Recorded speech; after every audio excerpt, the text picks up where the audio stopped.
حضرت عمر کا زمانہ تھا، غسان کے بادشاہ نے کلمہ پڑھ لیا۔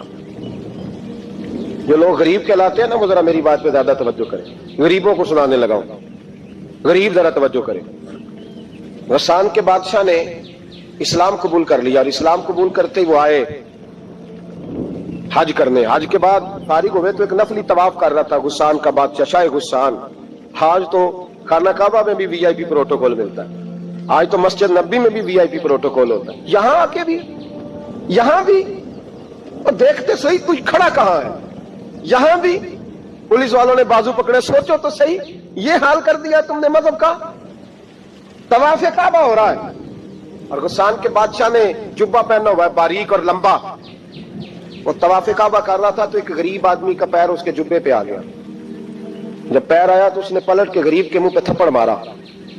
جب تھپڑ مارا تو اس غریب نے سیدنا فاروق اعظم کی عدالت میں مقدمہ کر دیا، کہا بادشاہ نے تھپڑ مارا ہے۔ حضرت عمر فاروق رضی اللہ تعالیٰ عنہ نے بادشاہ کو بلایا، فرمایا تو نے اس غریب کو مارا ہے؟ کہا جناب اس نے پیر رکھا تھا۔ تو فرمایا پیر رکھا تھا تو کیا ہو گیا، تو نے کیوں لمبا جبہ پہنا تھا، تجھے سمٹ کے چلنا چاہیے تھا۔ کہا میرے لیے حکم کیا ہے؟ حضرت عمر کہنے لگے یا اسے رات میں راضی کر لے، ورنہ صبح اسی جگہ اسی کونے میں خانہ کعبہ کے سائے میں وہ غریب تیرے منہ پہ تھپڑ مارے گا اور تجھے تھپڑ کھانا پڑے گا۔ غریبوں سنو سنو، ساری رات وہ غسان کا بادشاہ غریب کی منت کرتا رہا، تو راضی ہو جا۔ غریبوں تم سے شکوہ ہے، تم 2-4 لاکھ پہ راضی ہو جاتے ہو۔ غریبوں تم سے شکوہ ہے، تم انصاف ہونے نہیں دیتے۔ غریبوں تم تھوڑی تھوڑی بات پہ مطمئن ہو جاتے ہو، تمہاری زیادتی ہے، تم نے ظلم پروان چڑھایا ہے۔ جب تم چودھری کے کہنے پر، ایم این اے کے کہنے پہ راضی ہو جاتے ہو، تم انصاف ہونے نہیں دیتے۔ ڈٹنا سیکھو، کھڑے ہونا سیکھو۔ جب اسے کہا نا راضی ہو جا، تو وہ غریب کہنے لگا میں راضی ہو جاؤں اور کل تو کسی اور کو بھی تھپڑ مارے؟ فرمایا جتنی تیرے پاس دولت ہے لا کے قدموں میں رکھ، ہم دولتوں کی پرواہ اس لیے نہیں کرتے کہ ہم نے محمد عربی کا چہرہ دیکھا ہوا ہے، اب میری نگاہوں میں جچتا نہیں کوئی، اس لیے کہ جیسے میرے محبوب ہے ویسا نہیں۔ تم اثر لینا چھوڑ دو، تم اثر بڑا لیتے ہو، ہاں تمہارے اوپر چیزیں اثر انداز ہوتی ہیں، اس لیے انصاف نہیں ہوتا۔ ڈٹنا سیکھو، کھڑے ہونا سیکھو۔ جو بھائی ڈٹ جاتا ہے نا وہ بڑے کمال کر جایا کرتا ہے۔ ساری رات مناتا رہا۔ حضرت عمر سے کہنے لگا وہ نہیں مانتا، تو جناب عمر کہنے لگا پھر تیاری کر لیں گے، ہم بادشاہ نہیں دیکھیں گے، دولت نہیں دیکھیں گے، ہم رسول اللہ کا دین دیکھیں گے، ہم نبی پاک کا نظام دیکھیں گے۔ وہ بادشاہ رات کو دوڑ گیا، بھاگ گیا، جا کے عیسائی ہو گیا۔